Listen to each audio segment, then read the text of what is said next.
3 राज्यों में मिली प्रचंड जीत के बाद भाजपा कार्यकर्ताओं में खुशी का माहौल है। इसी के तहत आज पार्टी कार्यकर्ताओं ने रादौर में भाजपा ओबीसी मोर्चा के प्रदेश अध्यक्ष व पूर्व मंत्री करणदेव कंबोज के नेतृत्व में अनाज मंडी में ढोल की थाप पर थिरकते हुए जीत का जश्न मनाया। इस दौरान लड्डू बांटकर कार्यकर्ताओं ने एक दूसरे का मुंह मीठा करवाया और चुनाव में जीत की बधाई दी। इस मौके पर पत्रकारों से बातचीत करते हुए पूर्व मंत्री करणदेव कंबोज ने कहा कि 3 स्टेटों के अंदर जो बड़े स्टेट हैं उनमें प्रचंड बहुमत जो है ना भारतीय जनता पार्टी को मिला है, जिसको लेकर के भारतीय जनता पार्टी का हर कार्यकर्ता जो है ना आज हर्षोल्लास से भरा हुआ है। आपने देखा कि सब ने अभी लड्डू बांट करके और ढोल की थाप पर सब ने थिरक करके सब ने खुशियाँ मनाई हैं।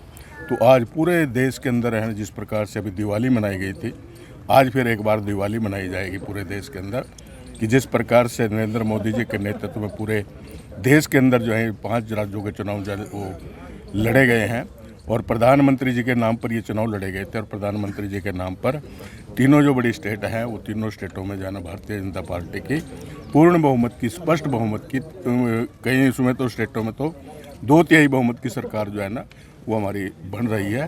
तो ये बहुत ही ऐतिहासिक पल जो है भारतीय जनता पार्टी कार्यकर्ताओं के लिए आज का दिन लेकर के आया। मोदी जी ने तो बिल्कुल खुल करके कहा है कि ये मोदी की गारंटी है कि हम जो कहेंगे वो करके दिखाएंगे, और हमने करके दिखाया है। तो उसी के आधार पर लोगों ने जो है ना अपना वोट दिया, अपना मन बनाया कि वाकई में नरेंद्र मोदी जो बात कहते हैं उसको करके दिखाते हैं और कभी भी इस प्रकार के वादा नहीं करते जो पूरा ना हो सके। दूसरे लोगों की तरह के हम ये भी मुफ्त में देंगे, ये भी मुफ्त में देंगे, ऐसा नहीं है। जो वास्तव में लोगों को चाहिए, जो आज के ज़रूरत है गरीब व्यक्ति को, उसको पूरा करने का काम नरेंद्र मोदी जी करते हैं और उन्होंने किया है। कि इस प्रकार की पार्टियां सिर्फ लोगों को भ्रमित करने का काम करती हैं। वास्तव में आप दिल्ली में जाकर के देखें, मैं चुनाव में दिल्ली में गया था, दिल्ली में ना कोई मोहल्ला क्लिनिक कोई काम कर रहा है, वहाँ कुत्ते बैठे हुए मैंने देखे बेंचों पर, झाड़े लगे हुए, कोई मोहल्ला क्लिनिक नहीं है, सिर्फ डंडोरा पीटा हुआ है। केवल 4-5 ऐसे स्कूल जिनको ठीक करके लोगों को बार बार मीडिया में दिखाया जाता है और मीडिया पर सैकड़ों करोड़ रुपए जनता की गाड़ी खून पसीने की कमाई को बर्बाद करके सिर्फ लोगों तक ये मैसेज दिया जाता है कि हम ये कर रहे हैं वो कर रहे हैं, जबकि वहाँ वास्तव में स्थिति कुछ हो रहा है।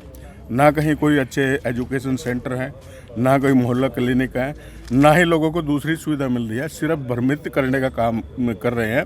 और जो ये बिजली फ्री देने की बात है, ये जो आउटर में लोग झुग्गी बस्तियों में पड़े हुए हैं, इन्होंने सीधी कुंडियाँ लगाई हुई हैं। जैसे हरियाणा में भी ये स्थिति थी पहले, ये सरकार के बनने से पहले, उनके से वो जो है ना उनके पास मीटर हैं, ना उन्होंने कोई इस प्रकार की योजना बनाई है, तो उनसे तो वो ले ही नहीं सकते, इसलिए उनको कह दिया कि हम आपको फ्री में बिजली देंगे।